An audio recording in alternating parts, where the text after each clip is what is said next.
That same morning, the second oven answered. Ruth had fired it before dawn and waited after the coals were drawn. Waited until impatience felt like hunger. Waited until the oven's heat had settled into the stone instead of flashing across the surface. The loaf came out crooked. One side split. Ash marked the bottom. But when Ruth cut it, steam rose from a cooked center. Samuel closed his eyes after the first bite. He held the piece with both hands, as if warmth had become something solid enough to carry. Outside the cave mouth, the storm dragged snow across the hollow.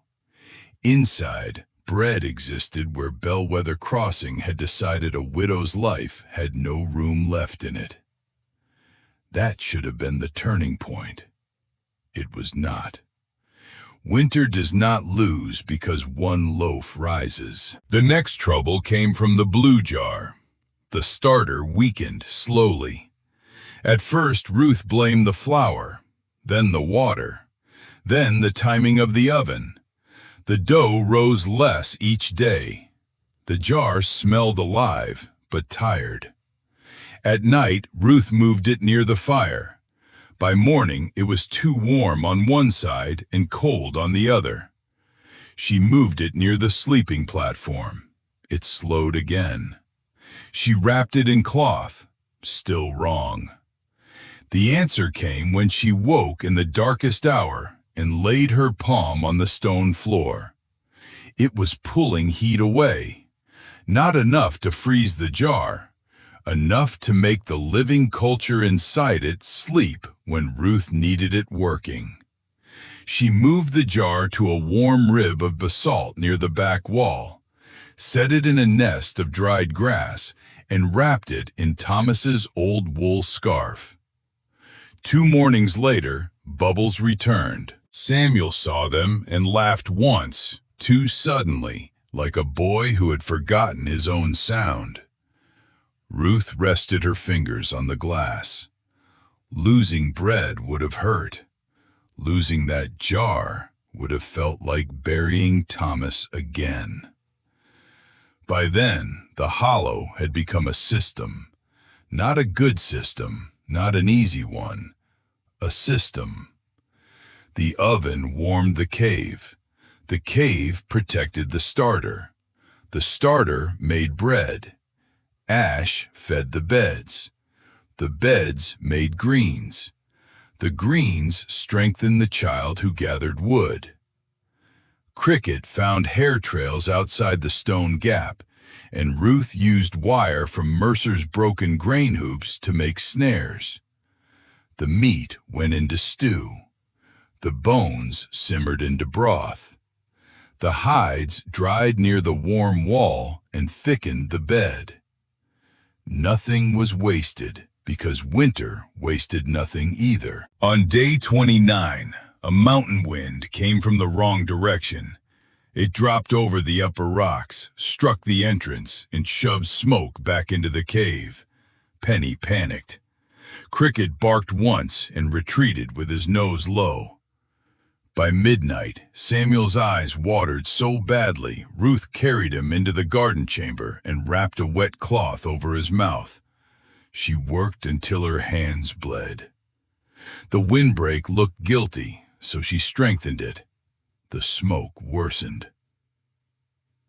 Near dawn, coughing and furious, Ruth finally understood. The windbreak was not failing. It was succeeding too well. She had blocked the path the cave used to breathe. The flaw was inside the solution. So she tore open a narrow vent where the stone wall met the overhang. The next plume of smoke rose from the fire, bent toward the black seam, and vanished. Ruth sat on the floor and laughed without humor. Samuel looked at the smoke, then at his mother. "The cave tells you when you're wrong," he said. Ruth wiped soot from her cheek. "Yes." Then, after a moment, "And it charges for the lesson." Day 42 brought footsteps. Cricket heard them before Ruth did. He did not bark. He stood at the cave mouth, ears forward, body still. Ruth took the iron pan in one hand because it was the nearest thing heavy enough to matter. A man's voice echoed between the rocks. "Ruth Calder?" It was Amos Reed, the winter post rider. He had delivered letters through worse weather than most men survived, and he knew the difference between a lost track and a made one.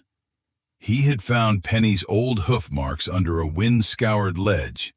Then he had found smoke. But what stopped him at the entrance was not smoke. It was bread. Amos Reed stood in the mouth of Crowglass Hollow, snow frozen in his beard, and stared at a working oven built inside black stone.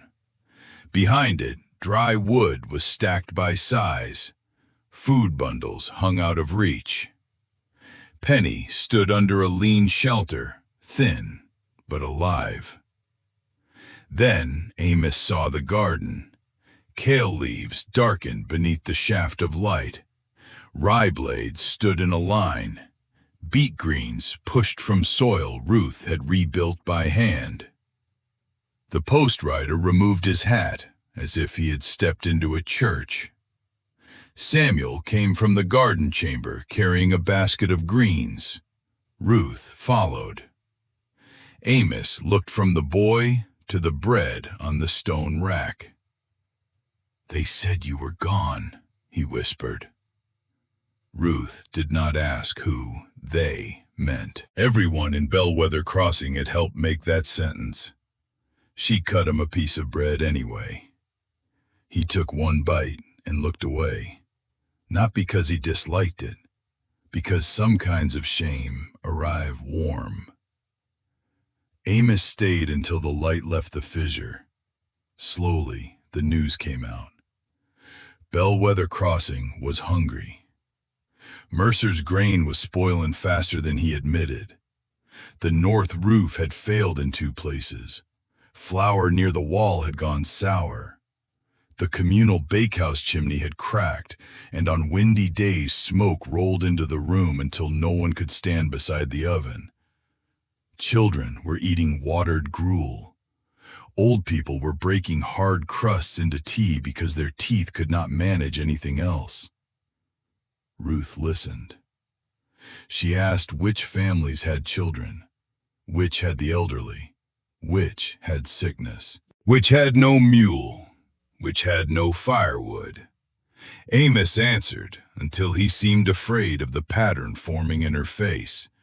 When he finished, Ruth looked at the loaves cooling by the oven, then at the greens, then at Samuel. The boy looked back at her, waiting, not pleading, understanding. "The first sacks go to the ones with children," Ruth said. "Then the old." Amos nodded. Ruth named houses. Some had watched her leave. One had argued Mercer was right. One belonged to a woman who shut her door when Samuel asked for scraps the week Thomas died. Ruth named that house too. Amos stared at her. Ruth tied the bread in cloth. "Cold does not care who deserves warmth," she said. The deliveries began quietly. Amos carried mail out of Bellwether and came back with empty sacks. Now it sounded like a door. By mid-afternoon, the storm found them. Wind hit from the west and then the north, changing its mind every few minutes. Snow crossed the trail sideways. Penny slipped once, caught herself, and kept going. Samuel stumbled harder with every mile, but he never let the jar leave his coat. Near dusk, Cricket stopped. The dog lowered his head and moved off the trail toward a fan of dark stone.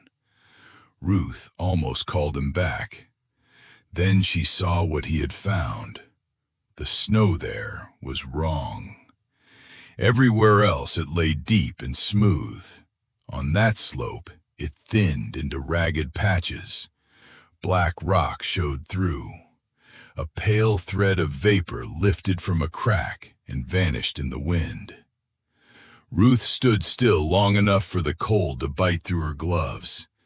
Then she said, very softly, "Thomas, you were right." Now it was carrying heat beyond its own stone walls.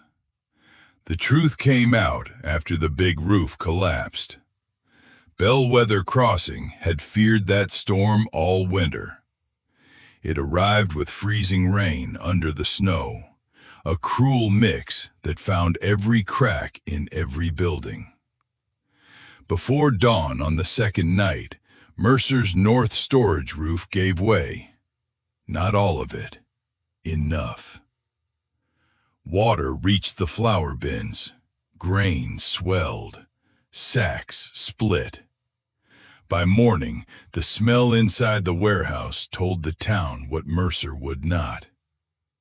The warning Ruth had given weeks earlier had become visible rot. That same day, the bakehouse chimney failed completely. The oven would not draw. Smoke poured back under the roof. The town could not bake what little flour remained.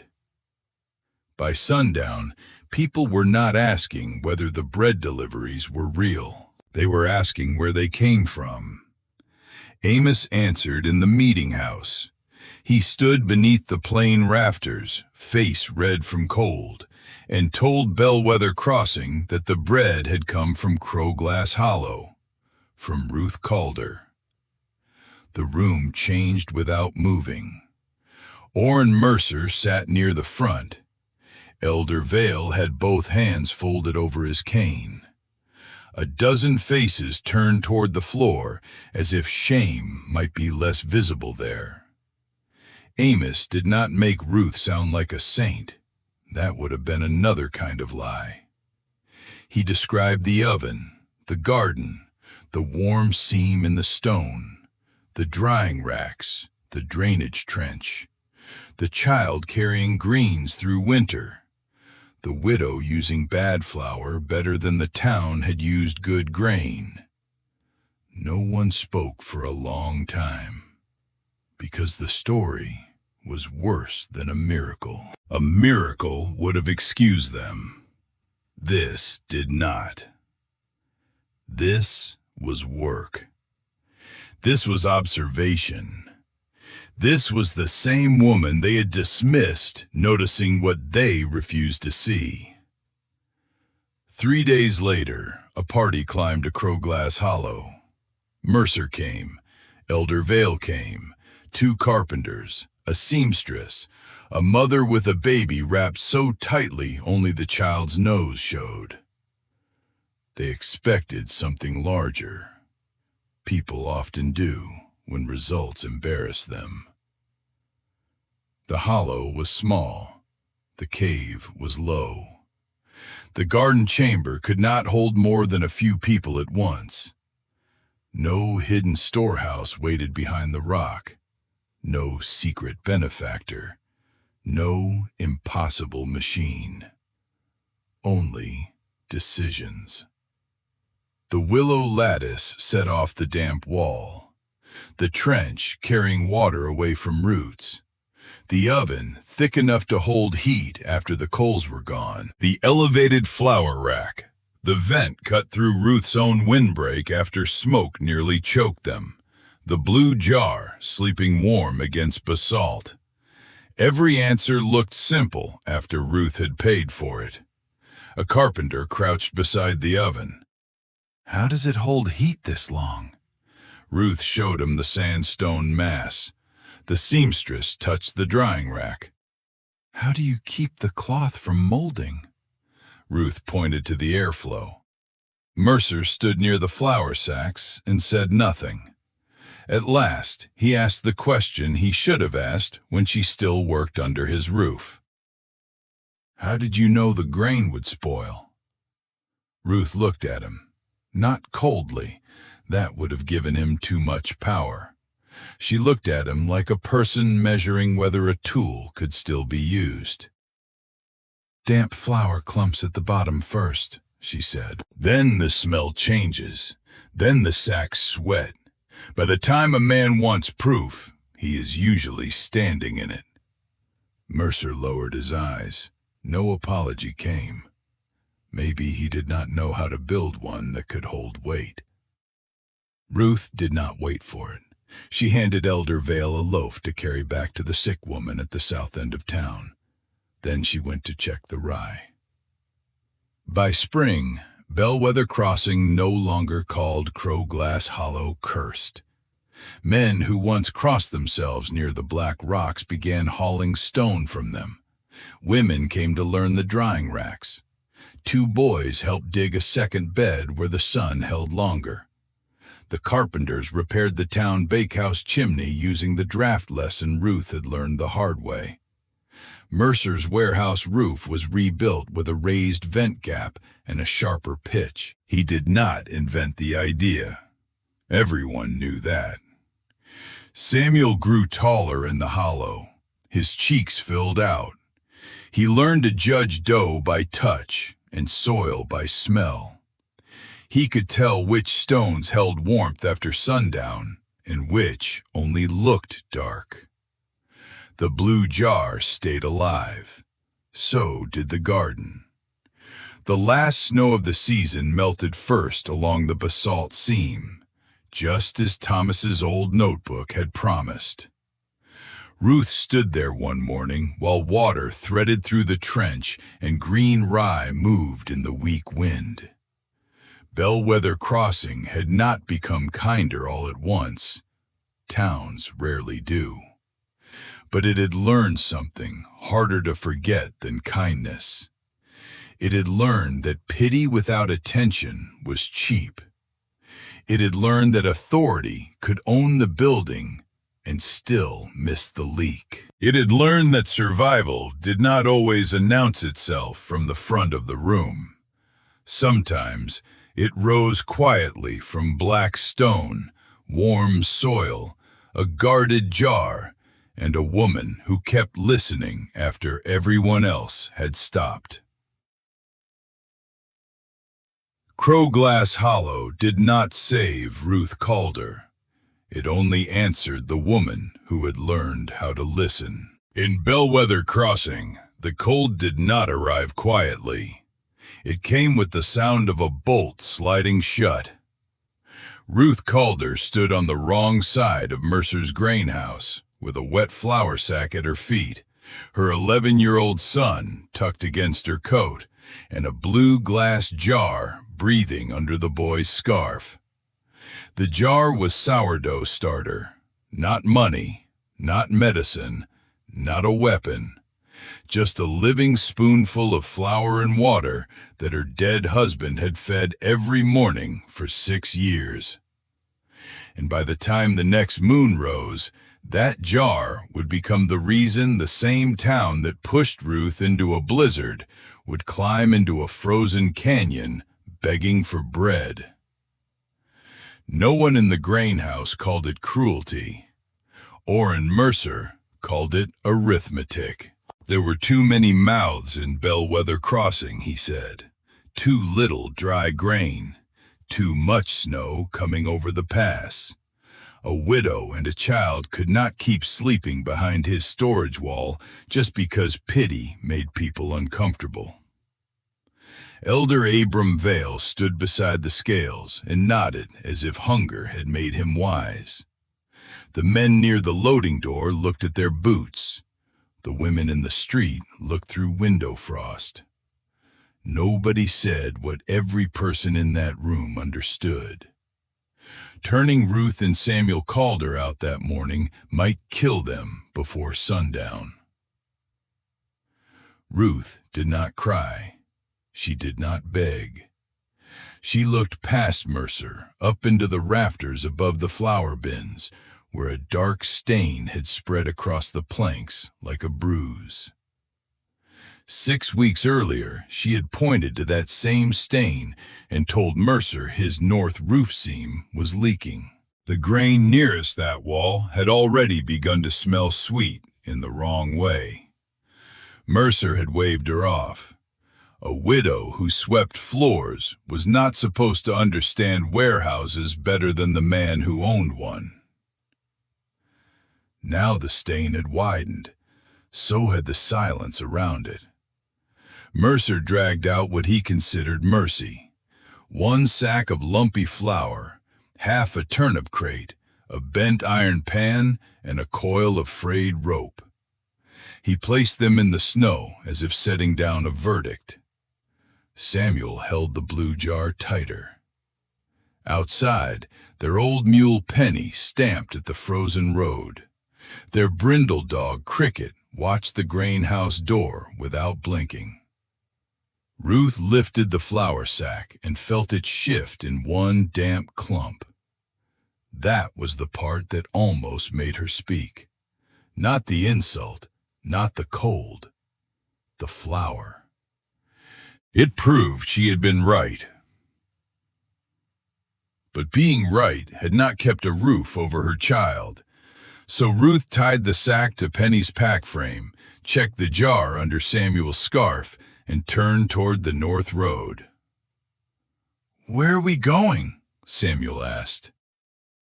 Ruth looked at the white ridge beyond town, where the trail disappeared into blowing snow. "To a place your father noticed once." Samuel waited. Ruth took the mule's rope. "And everyone else forgot." The road out of Bellwether Crossing climbed through dwarf pine and broken slate.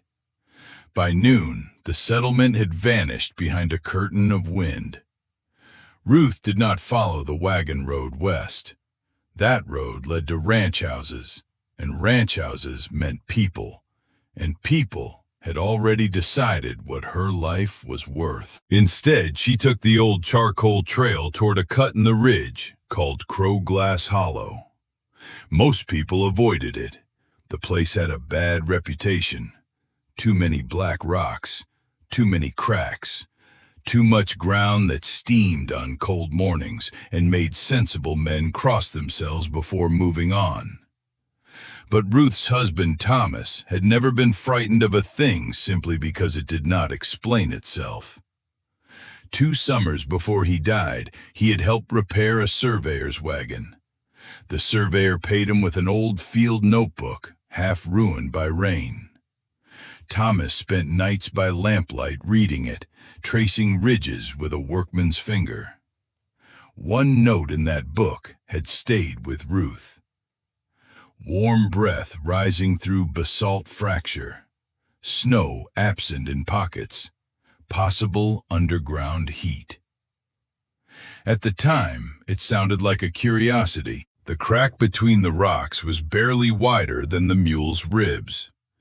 Ruth unloaded Penny and led her through sideways, one slow step at a time. The world changed within 10 paces. The wind did not disappear, but it lost its teeth. Snow still fell, but not as much. The ground underfoot was hard and wet instead of frozen like iron. The passage opened into Crowglass Hollow, a narrow basin folded between basalt walls. Black stone rose on both sides. A few twisted pines clung to ledges.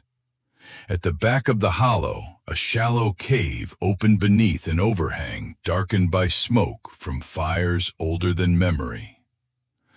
Ruth knelt and pushed her bare fingers into the dirt. It was cold, but it broke apart in her hand. Not frozen solid, not dead. Samuel watched her from beside Penny. "Is it safe?" Ruth did not answer too fast. She gathered twigs and made a small fire near the cave mouth.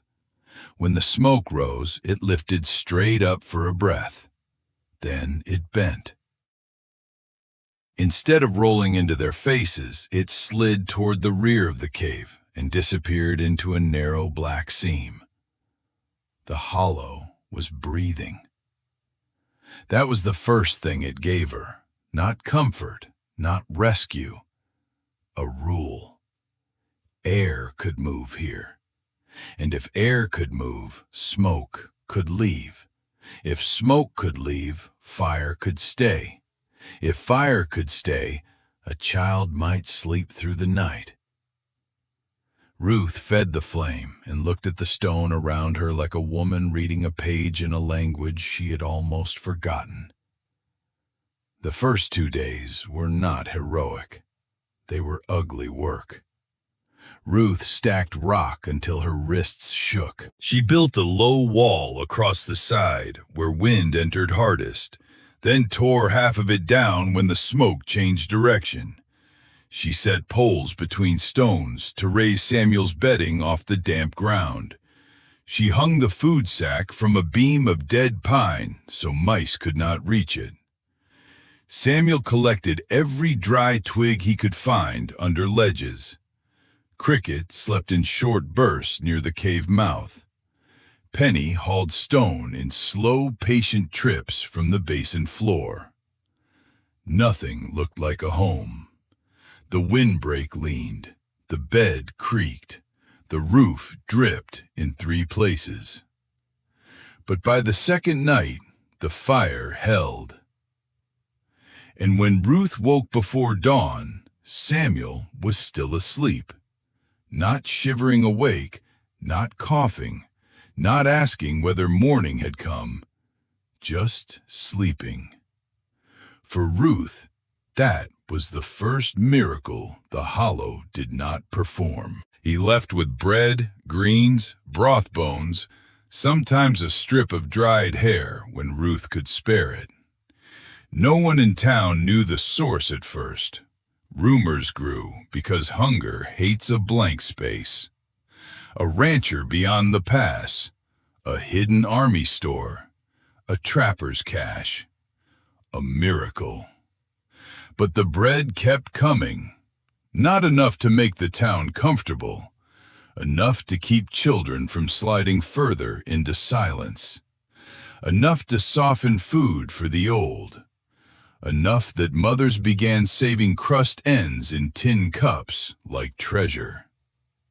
One evening, Amos brought Ruth a folded scrap of paper. On it, in a child's uneven hand, were 4 words. I ate all mine. Samuel read it 3 times. Then he folded it carefully and placed it beside the blue jar. The Hollow had started by keeping 3 lives alive. It was the first result it made possible. On the 3rd morning, she found the chamber that changed everything. A narrow passage behind the main cave opened into a smaller room of stone. The air there felt different against her face, warmer by only a little, but enough for her body to notice before her mind believed it.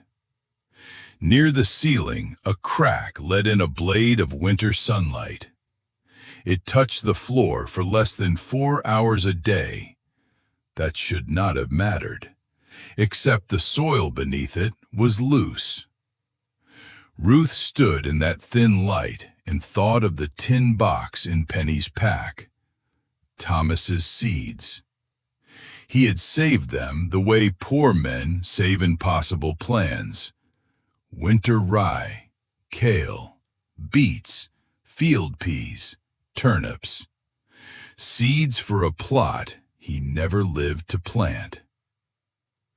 Ruth set the tin in the light and opened it. Samuel came in with the blue jar cupped in both hands.